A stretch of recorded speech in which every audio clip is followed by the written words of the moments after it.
Hi, my name is Troy Beagle. I'm from Premier Tech Grower Services Department. And first, I'd like to thank Griffin Greenhouse Supply for allowing me to have this opportunity to present to you today, Get More from Your Growing Media. And essentially, when we look at growing media is a tool that we use to grow our crops. So it's like any other type of tool we use to grow crops, from tools such as water, fertilizer, pesticides, even our greenhouse growing structures. All these things contribute to the quality of a crop. Now, as we know, not all growing media work for every situation or for every grower. So really what growing media works best depends on a number of things. For instance, the crop's growing. We know, for instance, we have plug media for seed germination for growing plugs and liners. We also have bark-based mixes, which are often used for perennials and some nursery stock. We also look at, again, at cultural practices, the growing environment that growers actually having to deal with. Certainly humid, soaking wet conditions will require one type of media versus dry, low humidity environments. Time of year, again, summer versus winter growing, very different dry down characteristics going on. And some growers like to have insurance features added to their growing media, things such as biofungicides to help with root disease, or mycorrhizal fungi to help with nutrient uptake and growth enhancement. The bottom line is the growing media does not grow the crop.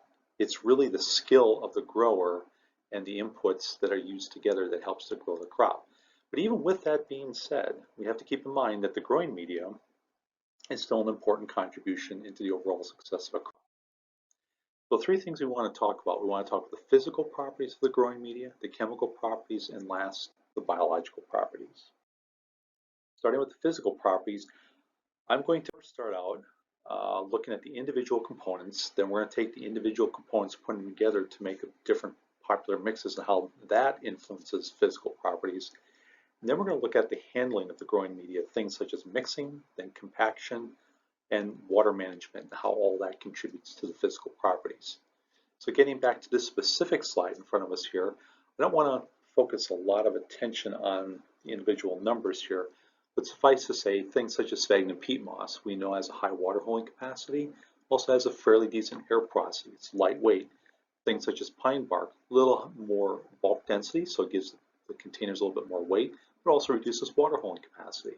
We know perlite reduces water holding, but also introduces a lot of airspace, similar to wood fiber. And if we take a look at things such as sand, for instance, adding to the growing media, adds a tremendous amount of bulk density, but as anything that's heavy, can also cause compaction in the growing media. So if we take individual components and we put them together, I'm going to categorize two different types of media here in one discussion. So we have our peat perlite media, which probably many of you use, or a peat core perlite media. And the reason why I put those two together is that peat and core have a tendency to have similar high water holding capacity capabilities while still producing a moderate air porosity. Having said that, if we start taking and tweaking the percentage of perlite that's in these growing media, we find that as the percentage goes up, or the percentage increases, it will help to increase air porosity and at the same time reduce water holding capacity. So net result is with more perlite, you tend to see a media that dries out faster.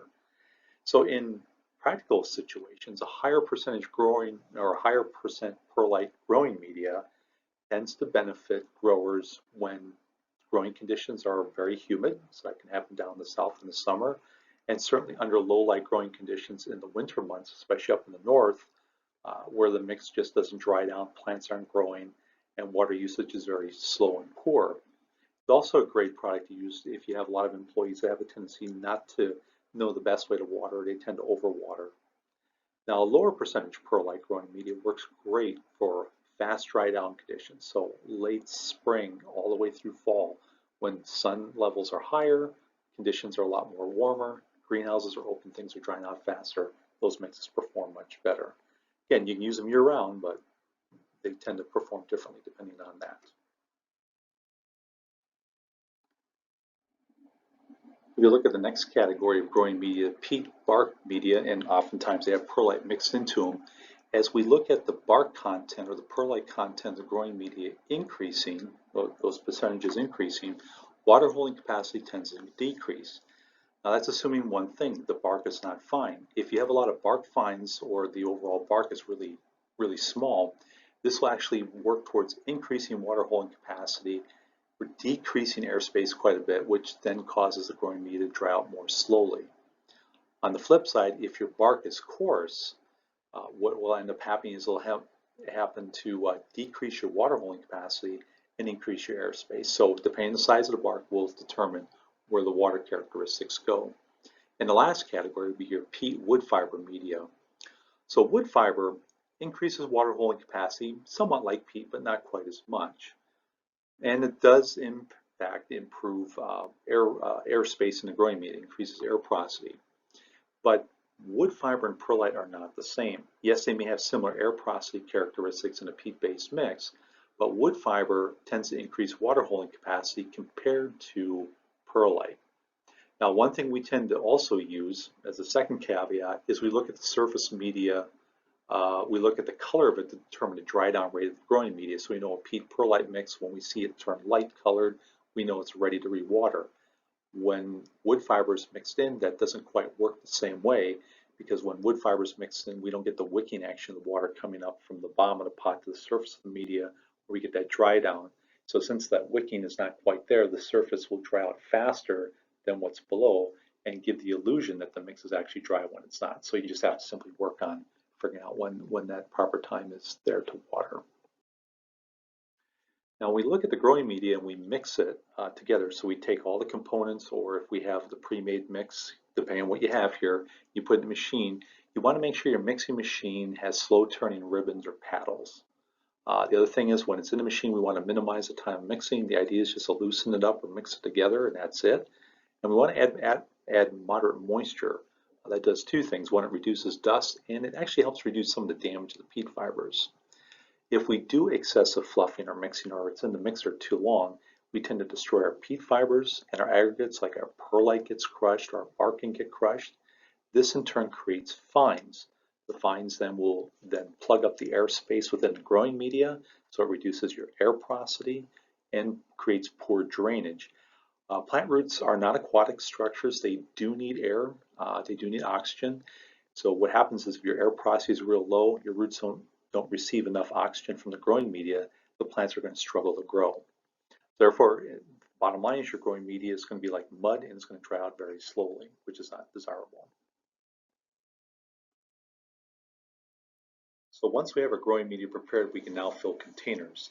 In this graphic on the left, we see a non-compacted media. Notice there's a lot of, shall we say, white airspace between the particles. So we see the air to water ratio is pretty nice. And on the pot on the right, we've actually compacted the media. It's the same amount of media in both pots, just the other one is compacted. And the problem is when we compact it, the air porosity or the air spaces tend to collapse under the pressure. So what ends up happening is we have a lot less air in the growing media, and we have a higher percentage of water that we see, which is not desirable. Another consideration when looking at your growing media is watering. Watering is so critical because it has a strong influence on your crop quality. We know, for instance, if you water or water is applied too much, it tends to induce stretching in crops. If the growing media is allowed to dry down due to less watering, we tend to see more compact growth. But overwatering has a tendency to increase potential for root disease. It tends to increase the attractiveness of the growing media to bring in short flies and fungus gnats, and wet growing media surfaces also tend to increase algae growth, as seen in the picture in the background. Now, what I find interesting is that the watering is often relegated to the least experienced employee. That person's hired to do the watering. They may have this mantra: if you're not watering, you're not working. So if they have a good work ethic, they will continue to water, and as a result, tend to overwater. Some may underwater, but most employees tend to overwater. So the next question is, well, how do we water our crops properly? So when we start looking at the employees and helping them to understand watering, what we want to do is try to encourage them to water in the morning so your foliage, your plants dry before night. Also in the growing media, there will have a tendency, some drying will have occurred by evening, so the plants won't go into evening with a saturated mix with low oxygen. When the weather is cloudy and cool, we tend to see that the mix is not drying out very rapidly, so there's less need to water. So there's little to no watering required during that time of year. Likewise, when it's sunny and warm and there's a lot of airflow in the greenhouse, plants dry out faster, they're going to need water more frequently. So how do you know when to water? Well, in a peat-based growing media, for example, we look at the media surface. So if we look at the background of this slide, the plant pack right in the center, we see the dark media surface indicating the media is still wet. The ones around the perimeter, especially on the top and left, they're a little bit lighter in color. These are probably indicating they're about ready to be watered. So color of this media surface works well for peat-based mixes, but not for core, wood fiber, and bark-based mixes, because these do not wick up the water as well from the bottom of the pot to the top, so it breaks those capillaries. So even though the mix may look dry on top, it's not representing what's below. If that doesn't work, we can always pick up the pot, feel the weight. Obviously, the heavier it is, the less likely it is to need to be watered. We can stick the finger in up to the first knuckle to determine how dry it is. And last thing we can do is we can also pull the pot off and actually look at the root system to see how dry it is as well. Chemical properties. When talking about the chemical properties, I'm just going to first talk about the unused media, look at pH and EC. Then we'll go into the in-use media, talking about first pH and pH issues. Then we'll go into the EC of the in-use media. But coming back to this slide, most growing media are amended with limestone. The reason is peat moss, bark, and other organic components tend to be acidic, so we add limestone to bring the pH up to about 5.4 to 6.0. Keep in mind that if the growing media is less than 2 months old or has been packaged dry to the point where it's kind of dusty, limestone probably is not activated, and it's not unusual to see the pH start out below 5.0. It doesn't mean that the mix there's something wrong with it. It just means the lime hasn't activated. So once we take the crop, plant it, water, and usually by the end of the week we'll see an adjustment in the pH of the growing media. Now, most growing media are also amended with a starter fertilizer charge. As an example, if we design growing media for seed germination and plugs, we see that the fertilizer we generally add enough fertilizer so it lasts up to the first true leaf stage. In that case, the EC and those type of media tend to run 0.4 to 1.0 millimoles per centimeter according to the saturated media extract test method. For growing on mix, as an example, our BX and HP, the fertilizer will persist for the first 7 days, and usually the EC starts out at somewhere between 0.7 and 2.0, depending on the age of the product. Now, as an unused growing media ages within the actual packaging, the pH will tend to increase over time. It's a very slow movement, but if the mix does get wet because there's a hole in the bale, that movement will occur more rapidly. And the starter fertilizer charge is used up by natural microorganisms, which is why older mix has a tendency to not grow, the plants don't flourish as much if fertilizer is not applied. Now, once that mix is in use, we plant in it. Now we look at the pH. There's 3 main things that change the pH of the growing media: water alkalinity, fertilizer used, and the plant. The water alkalinity essentially is a measure of the bicarbonate and carbonate content in the water, which is essentially limestone.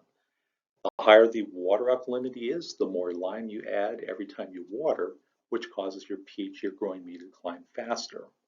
So ideally, we want to match the fertilizer to our water alkalinity to make sure we don't have this pH change occurring. If the water alkalinity is just too high, then we need to inject acid, and then once we bring the alkalinity down, then match that alkalinity to the fertilizer. Next, we look at the fertilizer. Fertilizers are rated with either potential acidity or potential basicity. The higher those numbers are, the more acidic or more basic they are. And of course, a fertilizer with potential acidity can cause the media pH to decrease over time. It will depend, of course, a lot on the water alkalinity in the crop growing.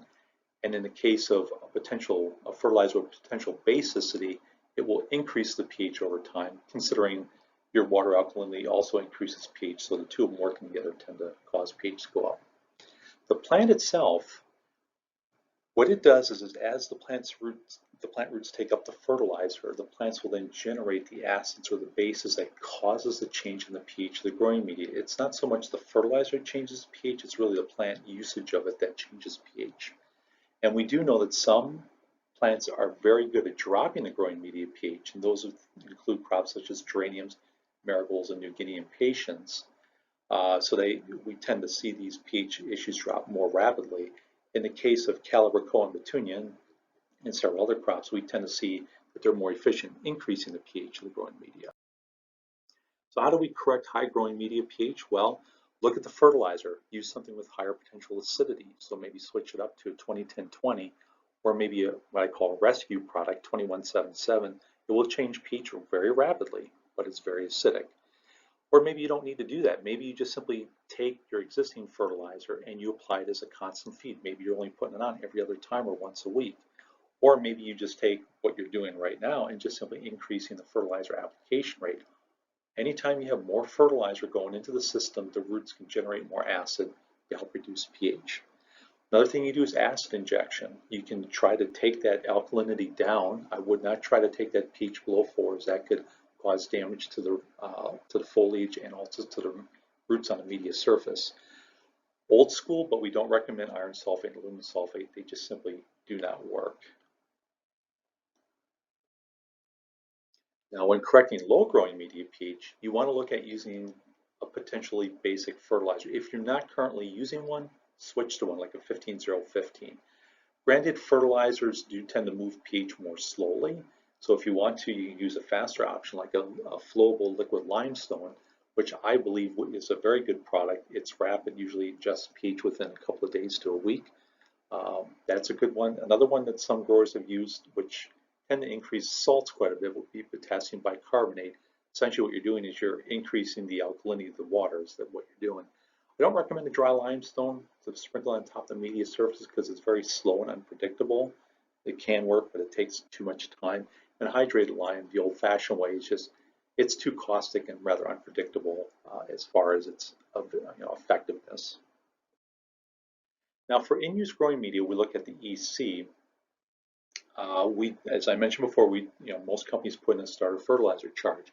Once that starter fertilizer is used up, whether it's through leaching or by the plant, then the grower supplies all the fertility required for that crop. Most of the media components we use do not offer any additional fertilizer unless you have a controlled release fertilizer or possibly some kind of compost. So therefore, if your EC, your growing media, becomes too high over time, a couple things I would consider. Number one, check your water EC. Maybe it's high and the salts coming from the water are accumulating in the growing media. But if you do see a high EC, I would consider checking and testing it to see what elements are high. Not all the elements that are high are across the board. Like if it's a fertilizer issue, maybe your iron has been used up, but maybe your nitrogen or calcium are extremely high. When you leach, you actually induce an iron deficiency. So check the individual nutrients. Verify the concentrate, fertilizer concentrate is mixed correctly. Run it out the end of the hose. Take the EC of it, subtract off the water EC, see where it is. You may have to reduce your fertilizer application rate to bring that EC down or to keep it from continuing to go up. And if you're using controlled release fertilizers, look at your temperatures in your greenhouse. If you hit a heat wave, especially early in the crop cycle, they tend to dump and they end up producing very high EC levels. Now on the flip side, if your EC is low or becomes low, you simply have to look at your fertilizer. If it's low, look at your fertilizer application rate, look at the concentrate, see what's coming out the end of the hose, verify those inputs that there's not an issue going on there. Biological properties. So in general, peat moss, bark, and other core, those types of things contain microorganisms, but in very small amounts and very weak populations. They do provide some minor benefits depending on the microorganism, but not a lot. So therefore, we can't really look to the soilless media components to find biologicals. So then now we start to go to the soil environment, because in the soil itself, there's a larger plethora of microorganisms, and some of them produce much greater benefits than we see in soilless media.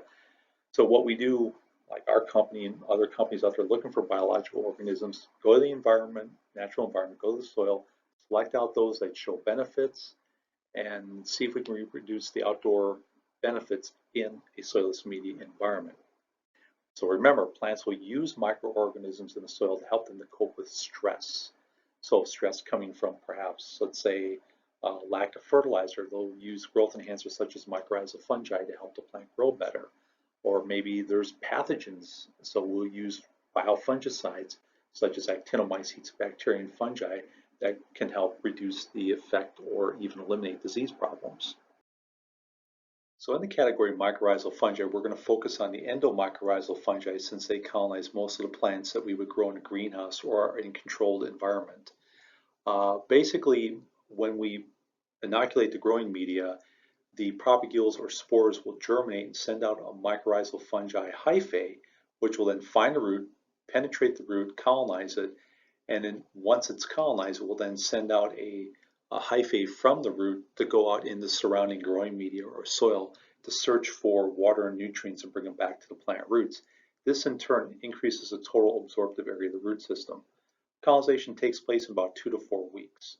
So as I mentioned, it'll increase the uptake of specific elements such as phosphorus, copper, manganese, zinc, and water and bring them back to the plant. This will then therefore delay the onset of nutrient deficiencies. It also helps, this association also helps to reduce the effect of environmental stress. So heat, cold, water, high salts in the soil environment. So that helps reduce the effects of those. So plants that are colonized by mycorrhizal fungi will tend to show greater benefits and show greater growth versus plants without the mycorrhizal fungi. The plant in turn gives the mycorrhizal fungi carbohydrates and starches, as well as protection from pathogens that would specifically attack the mycorrhizal fungal species. And this benefit, the symbiotic benefit, will actually occur throughout the life cycle of the plant because the mycorrhizal fungi cannot survive apart from the plant itself. And this is a hyphae growing along the surface of a root. The hyphae will then grow between the cells of the root, the outer cells of the root itself, and eventually the mycorrhizal fungi will actually go inside the cell and set up this tree-like structure called an arbuscule. And this arbuscule, as seen here, will then bring in the water and nutrients from the surrounding soil or growing media, bring it into the plant roots to, shall we say, feed the plant, and in turn the plant will take its carbohydrates and starches, take it to that cell, and it goes up through those arbuscules to go back and feed the mycorrhizal fungi. The end result is you have this highway system. On one side of the hyphae, you have water and nutrients going in. On the other side, you have carbohydrates and sugars going out to the fungus.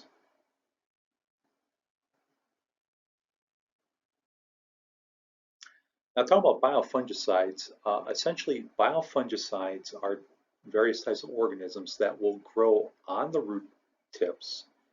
And the reason why they're growing there is that the biofungicide is feeding off of the sugars and carbon exudates that come from the root system itself. These are like food, so think of the root system as like a feeding trough, and all these microorganisms grow on there. So as they grow, they will multiply and occupy space in the root rhizosphere. So root disease suppression occurs through one of a combination of the three, depending on what the organism is. First of all, by having all these organisms growing on the root itself, it tends to occupy space. It produces a physical barrier which makes it difficult for pathogens to penetrate that and get into the root itself.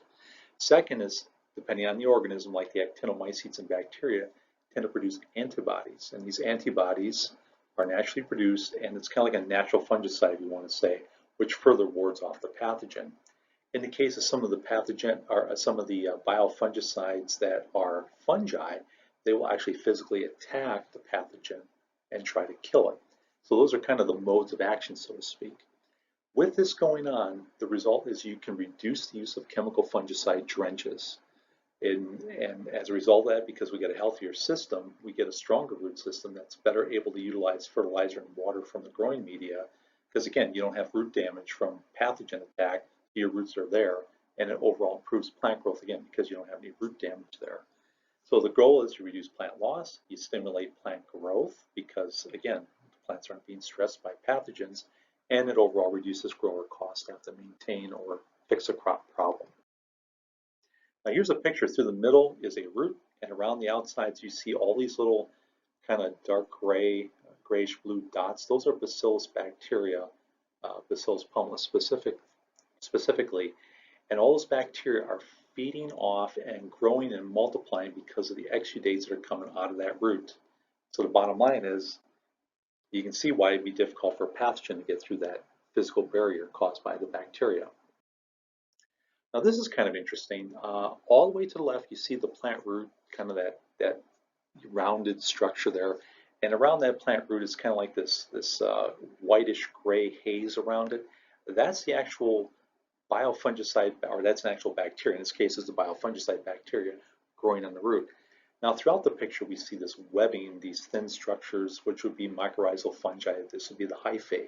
But notice we have a few near the plant root, which are thickened and fattened, thickened kind of with this grayish, white, bluish color. That's the bacteria, in this case Bacillus pumilus, that are growing on and around the hyphae of the actual mycorrhizal fungi, which is kind of interesting. So the question is, why is this happening? So the Glomus interanices, the hyphae we found, actually give off exudates, very similar to how roots do that. These exudates will therefore serve as a food source for certain types of bacteria. These bacteria then will form a strong association with the root, or with the hyphae of the Glomus interanices. Now, if these bacteria just happen to be a biofungicide, so in the case of the last slide, Bacillus pumilus, they will then therefore grow on the hyphae as well as the root system, also forming a chemical and physical barrier around the outside of the hyphae, which then kind of protects the hyphae or the glomus from actual pathogens that would attack it.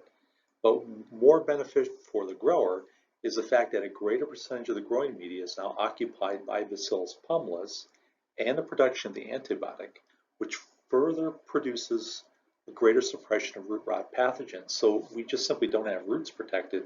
Now we get all this stuff being produced on roots and hyphae. So this therefore reduces the need for fungicide trenches and reduces plant loss. And it's kind of interesting, it's this tripartite relationship between the plant, the fungi, meaning the glomus, and in the bacteria, where they all work together to help produce better plant growth and a better synergy with root disease. But keep in mind, not all bacterial or actinomycete strains will actually colonize the Glomus interanices to help with root disease protection. So this kind of wraps up and shows the benefit of having the biofungicide, the mycorrhizae incorporated in growing media.